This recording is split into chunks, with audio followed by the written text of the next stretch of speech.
طبعا احنا عارفين ان ربنا سبحانه وتعالى غفور رحيم، فانا الموضوع بسيط، انا هنزل اقابلها المره دي وهرجع اتوب، لا من شاف ولا من دري، ان شاء الله ربنا يغفر لي ويرحمني. او هي سجاره، هقعد مع اصحابي قعده حلوه، النهارده الوقفه اصلا، فهنقضي النهارده ليله الوقفه مع بعضينا، ان شاء الله الصبح نغتسل ونصلي الفجر ونتوب، وان شاء الله ربنا هيغفر لنا ذنوبنا وهيتوب علينا. هو الذنب ده بس وهتوب، هي السيجاره دي بس وهتوب، النهارده بس، يعني النهارده بس هخش اتفرج على كام فيلم كده وان شاء الله هتوب.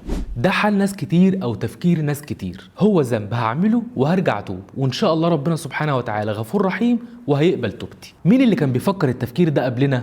إخوة يوسف، لما اتفقوا إن هم يقتلوا سيدنا يوسف عليه السلام، وقالوا إيه؟ اقتلوا يوسف أو اطرحوه أرضا يخلو لكم وجه أبيكم وتكونوا من بعده قوما صالحين. إحنا حاسين إن يوسف مستحوذ على حب أبينا، فإحنا هنقتله علشان يبقى ابونا بيحبنا احنا، خلاص يوسف ما بقاش موجود فبيبقى بيحبنا احنا، وهنرجع نتوب بعديها ان شاء الله. انا بس هشرب السجاره دي عشان خرمان وواقع في مشاكل والله وهرجع بعد كده اتوب. انا بس هقابلها المره دي علشان انا هقابلها عشان اقول لها مش هنتقابل تاني، انا هقابلها عشان انا هنهي معاها العلاقه في المقابله دي، انا هقابلها عشان سبب، انا هعمل الذنب ده عشان سبب، مش هعمله عشان انا ده هوايه، لا هو بيبرر لنفسه كده، انا هعمل الذنب ده عشان سبب، ده تبريره لنفسه، وبعد كده هتوب. وده اللي حصل مع إخوة يوسف، نفذوا خطتهم بالفعل، ولا خلى لهم وجه أبيهم، ولا رجعوا من بعده قوما صالحين، ولا سيدنا يعقوب نسي سيدنا يوسف وبقى يحبهم، ولا هم بعديها رجعوا قوم صالحين، وفضلوا عايشين بعقدة الذنب وبعقدة الندم، لدرجة ان هم في الآخر بقوا بيطلبوا الاستغفار من غيرهم،